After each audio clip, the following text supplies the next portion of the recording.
Hi, I'm Dr. Boyce Watkins from Your Black World, and many of you know about the new paradigm that we established here, where we talk about wealth, education, family, and community as a building block for the next generation of the black community. Because I have an endless amount of hope that our community will improve over time, and it's going to come through us being progressive and sharing information. And one person that I have the privilege of bringing to you today is a friend and a respected colleague, and also just a strong, independent black businessman who is doing amazing things. His name is Mr. Lamar Tyler. He and his wife Ronnie created a platform called blackandmarriedwithkids.com that you've probably heard of. They are the single strongest, most impactful platform promoting black marriage and family in America. And it's my honor to ask my brother how he's doing today. How you doing, man?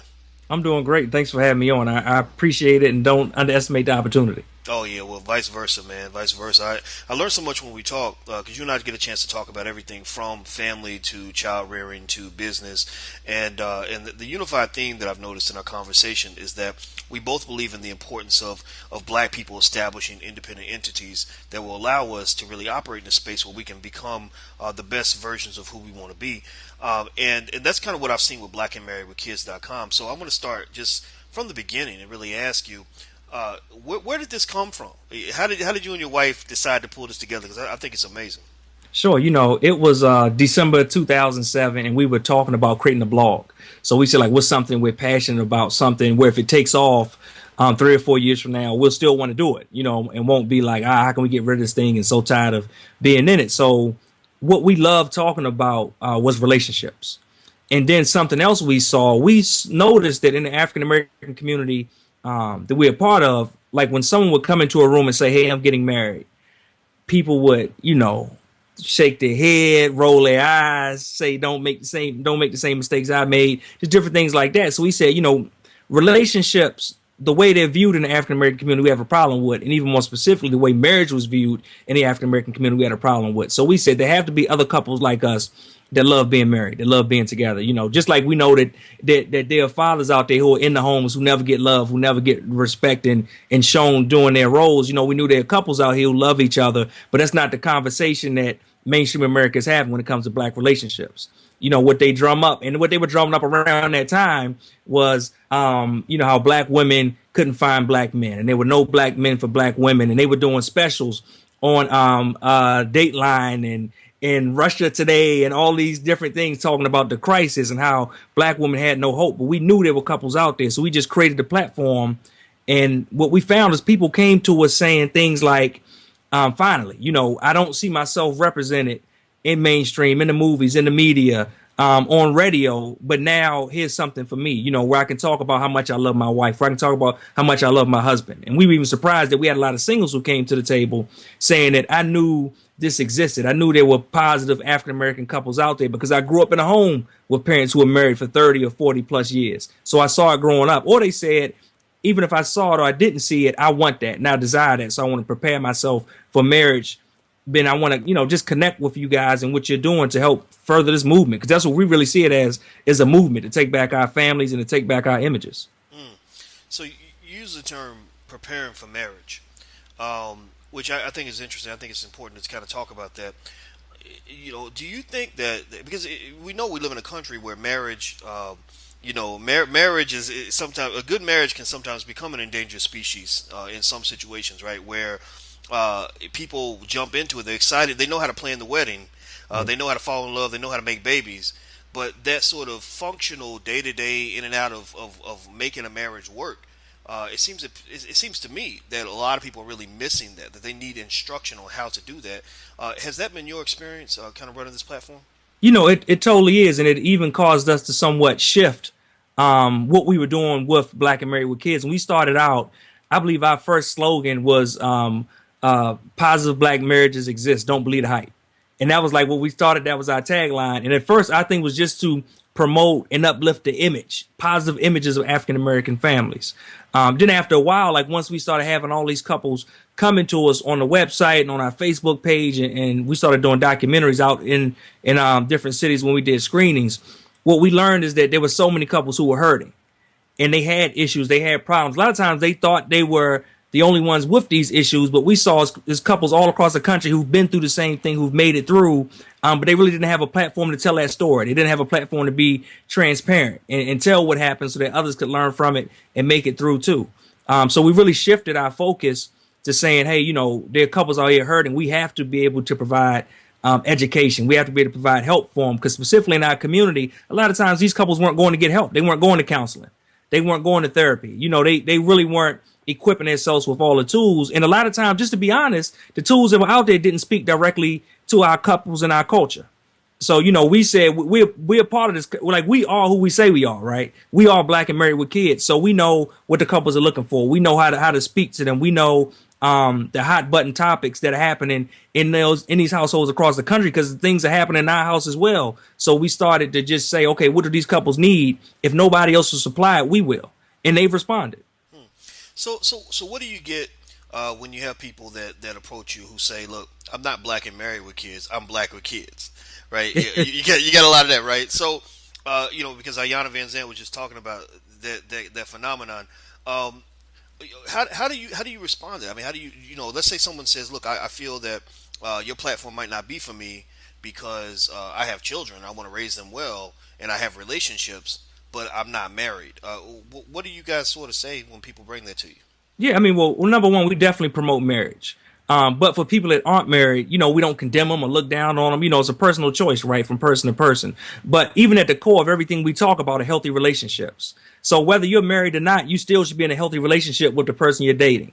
If you have a child with someone else, you should try to work towards a healthy relationship where you can co-parent your child and put that child first. So at the core of everything we do is healthy relationships. And just like we have people say, hey, I'm Black, but I'm not married. We got people say I'm Black and married, but I don't have kids. We got people say I'm white and I have kids. Can I read your site? And we tell them, hey, even they can read the site and they learn from it. And some of them appreciate it. And we go from there. But, we think we have something for everybody, if you just take a look. Interesting. Well, so in terms of the naysayers, when you first got started, I mean that is a clear niche: Black and married with kids, right? Mm-hmm. So you got a niche on top of a niche on top of a niche. Did anybody say to you, like, this isn't going to work? Black people are just not interested in this sort of thing, because you hear that a lot, right? When Etan Thomas, I don't know if I got to introduce you to Etan if you haven't met him. You guys are both my friends, and you should know each other. Etan Thomas, he's a former NBA player. He wrote a book on fatherhood, and Etan said that when he left the NBA and wanted to write a book, everybody told him, "Don't write a book on fatherhood. That's not a book that's going to sell in the Black community. Write about the scandals, write about the money, write about the groupies, write about the things that happened when you were an NBA athlete." He had to stick to his guns and say, "Look, this is bigger than just making as much money as possible. This is about me doing something that's going to add real value to the people I care about." I'm wondering, I'm assuming that a similar logic kind of applied for you guys. What do people kind of say when you came with the idea of Black and married with kids? Well, I think, one of the biggest things is them trying to get us to not just do it for Black folks and do it for everybody. And this stuff everybody can use, and, broaden up your base, and you'll be able to reach more people, and you'll be able to have more people do it, because Black folks don't support, and Black folks don't buy stuff, and, Black folks don't go to get help, and all these things we hear about Black folks. But what I tell them now is, December this year, we've been doing this business that we built and started in our bedroom in Waldorf, Maryland in December 2007. And I can say Black folks support, because we do screenings across this country and they come and sell it out. I can say Black folks buy because they buy movies, they buy books from us, they buy educational tools. Black folks come out and get help from us when we present the help in a way that they want to actually partake in and they want to actually digest. So I think we can debunk like a lot of things that are out here about what Black folks will do and Black folks won't do. A lot of times it may just not be as simple as, okay, we're going to present it to them just like everybody else has presented everything. But if we find, what, the points are and how we can actually really impact and affect those lives. Like once we find that out and they know we're authentic about what we do. I mean, a lot of people support us because they know like we're living this. They know we're authentic. They know we're not trying to take advantage of them. They know we're not shucking and jiving in the background. This is who we are, and they know what our values are and what we stand for. So they rally around us and support us. Well, I can tell you, and for anybody who doesn't know, who hasn't checked out your platform, I want to encourage them to do that because you guys have a lot going on. I mean, Thank the hardest working black people in show business right now. I mean, you all because you guys have. First of all, you have that amazing cruise that you do. you. How did that go? It went awesome. We Tish, our very first year we took about 70 couples from the US, and we went to Roatan, Honduras, and Cozumel, Mexico on a 5 night cruise, and it was amazing where we just impacted people's marriages, had awesome speakers, we had awesome fun and parties and get-togethers, and couples are still connecting now. I mean, that's the proof being in the pudding. That was in the summer this year. We heading into the winter, and couples are still connecting with each other. Couples are still catching up. I had talked to one of the speakers just last week, and he told me couples from the cruise are still calling him. He said, "I've never been to a place where I spoke or I did workshops, and then the couple stayed connected with me weeks and months after that." So, I mean, like I said, I think just our community is ready. They're just ready for the right people to come and impact them and talk to them in the right way, respect the value that they bring, and give them the help and resources that they really want. Well, and so that leads me to the next thing I want to ask you about. You guys actually just created an academy for people to Yes. learn the fundamentals of how to make a marriage work. Tell us about that venture. Sure. So we've been thinking about it for a while. And what we noticed, specifically in our community, like I said before, is a lot of times there was a disconnect between couples who needed help and them actually going out to get that help. So we said, okay, how can we be the bridge between a couple who's going through infidelity or communication issues or financial troubles and be the connection between these therapists and counselors who oftentimes, are looking for more couples to actually help and actually coach and helping them get through these issues. So what we did is we created the BMWK Relationship Academy. And what that is a 12-month membership based program. We have 2 tracks, one for singles and one for married couples, because our singles have been on us for years to create something for them. They've been saying, Lamar, we come out to your screenings, we come to your events, we watch all this marriage stuff, but you need to make something for us. So we finally did. So we got a track for singles that'll help them prepare for marriage. It'll help them, get over baggage. It'll help them with learning how to date. It'll help them with improving themselves and getting ready and just things you can do on the path towards marriage. And for the couples, we have different experts that'll come in and every month they'll get training, they'll get worksheets, they'll get a video presentation, they get live webinars from some of the top marriage and dating experts in the African American community to help them keep that fire lit, to help them learn how to communicate, to help them just really get connected and closer with their spouse. Because what we found is you need some type of education. And Ronnie and I, we got married. We said at least one time a year, we're going to do something to feed into our marriage and to benefit our marriage. So it's going to be a conference. It's going to be a retreat.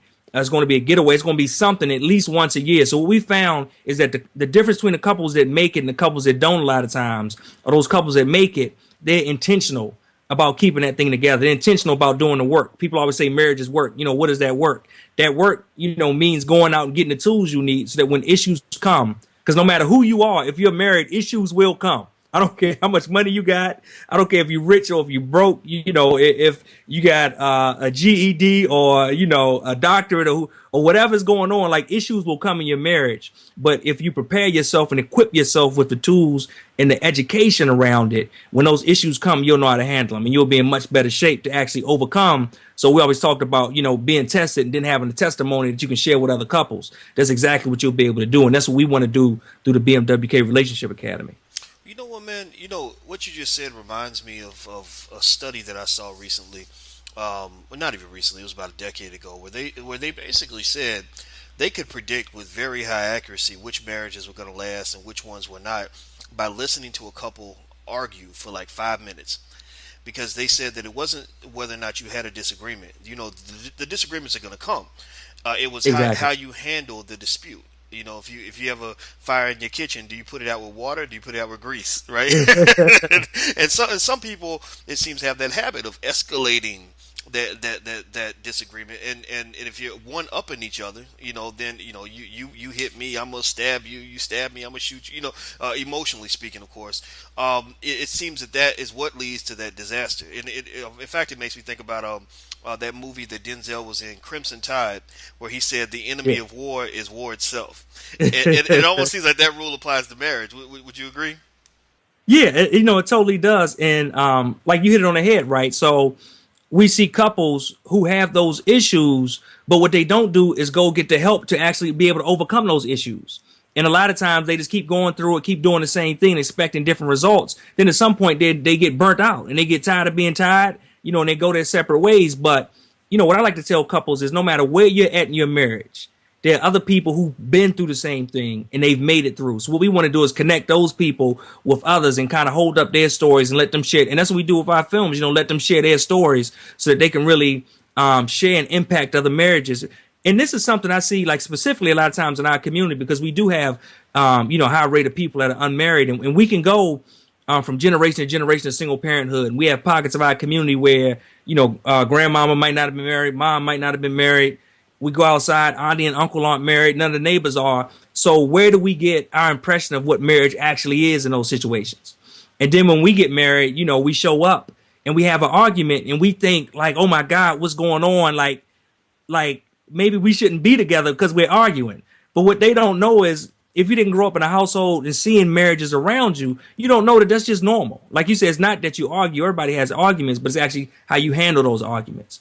And they don't have those marital exams. One of the biggest things we get from couples are people contacting us saying they want to be able to connect with other happily married couples. One of the biggest things, and we're working on some things behind the scenes now to kind of address that. But, we just need to have couples in our community who are examples and not perfect. A lot of people think, if you're a example in front of others that you're pretending or you got to be fronting like you perfect. You don't have to be perfect, but what you just have to do is show people that, hey, healthy, happy marriages exist. Well, I like that a lot, and I think I think you're absolutely correct about that. I think sometimes if you don't grow up seeing something, you can, what's the word? I guess idealistically approach it, Exactly. right? You can kind of think that if I get married, it has to be perfect every day, and the minute that it's imperfect, that means that I'm supposed to be divorced, right? Or I'm supposed to be single, right? So now I want to ask you about one more thing before I let you go, because I know you're a busy man, you're a CEO, you got so many things to do. Um, okay, going back, I remember the first time that I met you in Atlanta, and it was funny because it was for a film that you were doing that had to do with wealth building. And I remember, I didn't know you, no offense, but I didn't want to do it. I was like, oh man, I don't like, man, I don't like doing these documentaries, man, whatever. And my brother said, no, this guy's really cool. You got to meet him. You'll be glad you did it. And I went and we did the interview for the film. And I came back and I said, man, thank you for making me do this interview. This guy's so cool. This dude is great. And we've been real good friends since then. And I remember the film had to do with wealth building. You can remind me of the title, of course, Yeah. but because I want people to know about that. Yeah. But I want to ask you specifically, for our readers on Financial Juneteenth, how important is the development of a strong family structure when it comes to wealth building, particularly not just wealth in this generation, but really intergenerational wealth? Yeah, in the film we're doing is Generation One, and that'll be coming out for the next few months. So people start to see trailers on the web and hear promotions on the radio, things like that as we kick up a screening tour. But it's paramount. I mean, what I tell people all the time is that the family structure is so important to so many aspects of Black life. From financial and wealth building and creating generational wealth. We call the movie Generation One because we say it's like in our community, every generation is the first one and it's starting over from scratch. And how can we stop that so that when people die, not only do they leave something, but they don't leave debt. Like now people die and not only do they not leave a legacy, but it's like you leave bills that we got to pay. Like if we don't It's have a the money legacy, to bury right? you, like we got to come out of our pocket to bury you, and it's just almost hurtful, and we look back and me personally, I just look at the sacrifices that some of the generations before us made, and they didn't make those sacrifices for us to be in the same predicament that we're in today. And some of it from that point, previous generation, some of it might have been education, where, they worked hard. Maybe they didn't know how to specifically acquire things or they didn't know how to invest or whatever. But what I say now is that like, I use a phrase all the time, the gatekeepers are gone.